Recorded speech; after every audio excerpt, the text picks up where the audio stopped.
कामनाएं जो हैं कोटि प्रकार की, करोड़ों प्रकार की जो कामनाएं हैं जो यहाँ नष्ट हो जाती हैं शमशान में, इस स्थल पर, इसका नाम प्राचीन कामकोटि घाट था।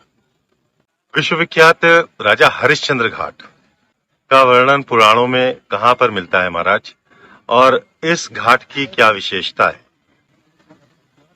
देखिए, धार्मिक और पौराणिक जो इसके साक्ष्य मिलते हैं, वो सबसे प्रसिद्ध साक्ष्य है कि यहाँ पर भगवान यमराज या धर्मराज आप समझ लें, वो यहाँ चांडाल के रूप में राजा हरिश्चंद्र को उन्होंने खरीदा था। इस बात से साबित होता है कि प्राचीन काल से ये चौधरी समुदाय, जिसे हम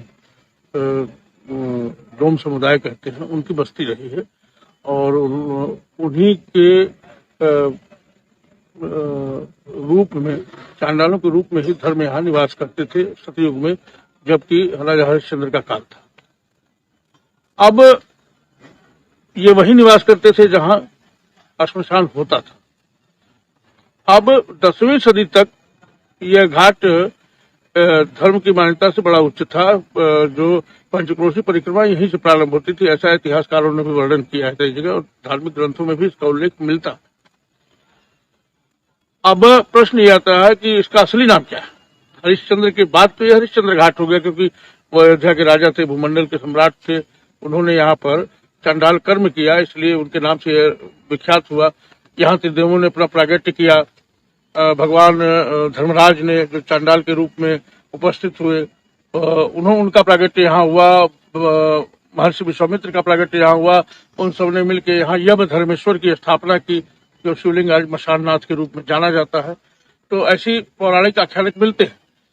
लेकिन जो सबसे प्राचीन चीज है वो ये जानी जाती है कि जहां पर कोटि प्रकार की वासनाएं, कामनाएं हमारे भीतर निवास जो कर रही हैं, जो हमारे शरीर पर शासन कर रही हैं। आप देखें, हमें भूख हमारे शरीर को लगती है, लेकिन वो भावना हमारे मन में आती है तो हम किसी भी तरह अपनी क्षुधा पूर्ति के लिए अग्रसर हो जाते हैं।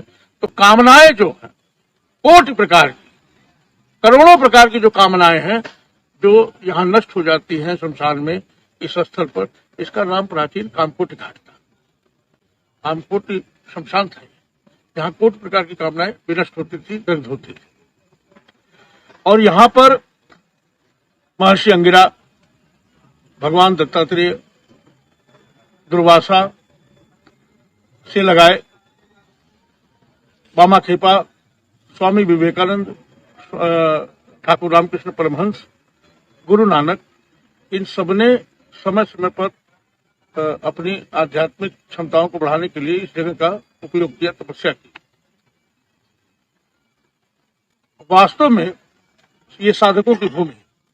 अभी हम महाराज कीनाराम जी का जन्मोत्सव मनाए इस घाट पर। महाराज कीनाराम एक अद्भुत संत थे, 16वीं सदी में पैदा हुए और शताधिक वर्षों तक वो अपने श्री विग्रह में विराजमान रहे। उनकी दीक्षा भूमि और कर्म भूमि हरिश्चंद्र घाट ही रही, जो इस बात को साबित करती है कि यहाँ की गई साधना अमोघ होती है और निश्चित रूप से फलदायी। आज वर्तमान स्वरूप थोड़ा भले बदला हुआ है और लगातार बदल रहा है, ये काल का प्रवाह है, परंतु मोक्ष भूमि अगर मणिकर्णिका को मान लिया जाए तो काशी के इस घाट को, जो केदारखंड में स्थित है, जिसे आज हम हरिश्चंद्र घाट के नाम से जानते हैं, वह निश्चित रूप से साधना भूमि रहा है आदिकाल से।